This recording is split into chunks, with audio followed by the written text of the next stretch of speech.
Hello friends, welcome to today's Samayal. இன்னைக்கு நம்ம today சமையல்ல வெங்காயம் தக்காளி இதெல்லாம் வதக்கி நேரம் வளர்த்தாம 5 நிமிஷத்துல ரொம்ப சுலபமா நல்ல ஒரு டேஸ்டியான சட்னி எப்படி செய்யலாம்னு தான் பார்க்க போறோம். இது இட்லி தோசையோடலாம் தொட்டு சாப்பிடும்போது அவ்ளோ அருமையா இருக்கும். அதுவும் குறிப்பா இட்லி மேல நிறைய ஊத்தி அதை ஊற வச்சு சாப்பிடும்போது நல்லா அவ்ளோ சூப்பரா இறங்கும். இதை இப்போ நம்ம எப்படி செய்யறதுன்னு பார்க்கலாம். இது செய்யறதுக்கு முதல்ல ஒரு மிக்ஸி ஜார்ல 1 கப் தேங்காய் சின்ன துண்டுகளா கட் பண்ணிட்டு எடுத்துருக்கேன். அதை சேர்த்துக்கலாம். துருகின தேங்காவா இருந்துச்சுன்னா 3/4 கப் அளவுக்கு சேர்த்துங்க, சரியா இருக்கும். கூடவே 2 பல்லு பூண்டு, ஒரு சின்ன கோலி குண்டு சைஸ்ல புளி, 7-8 வரமிளகா, காரத்துக்கு ஏற்றவாறு நீங்கள் அட்ஜஸ்ட் பண்ணிக்கங்க. ஆனால் மிளகாய் கொஞ்சம் அதிகமாக சேர்த்தாதான் இந்த சட்னி ரொம்ப அருமையாக இருக்கும். ஒரு 4-5 கருவேப்பிலை இலைகள், தேவையான அளவுக்கு உப்பு. இதில் நம்ம வேர்க்கடலை பொட்டுக்கடலை இதெல்லாம் எதுவுமே சேர்க்க போகிறது கிடையாது. முதல்ல தண்ணிலாம் எதுவும் சேர்க்காம இந்த மாதிரி கொரகொரப்பாக அரைச்சி எடுத்துக்கங்க. அப்போ தான் தேங்காய் அங்கங்கே கட்டியாக இல்லாமல் இருக்கும்.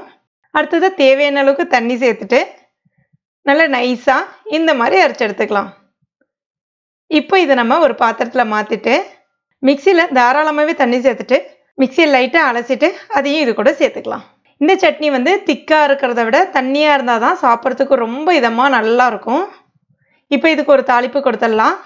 ஒரு பேனில் 2 டீஸ்பூன் எண்ணெய், கூடவே 1 டீஸ்பூன் கடுகு, 1 டீஸ்பூன் உளுந்தம்பருப்பு எல்லாம் பொரிஞ்சு வந்த பிறகு ஃப்ரெஷ்ஷான கருவேப்பிலை இலைகளை கொஞ்சம் நிறைய எடுத்துக்குங்க.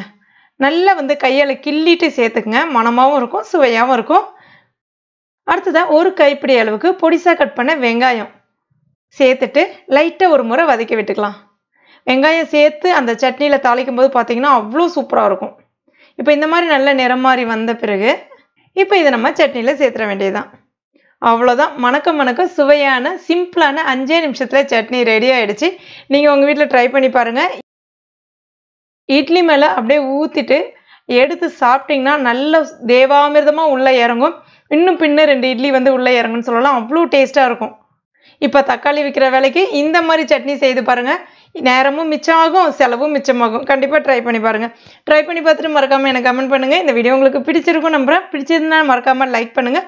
உங்கள் நண்பர்கள் மற்றும் ஃபேமிலி மெம்பர்ஸ் கூட மறக்காமல் ஷேர் பண்ணுங்க.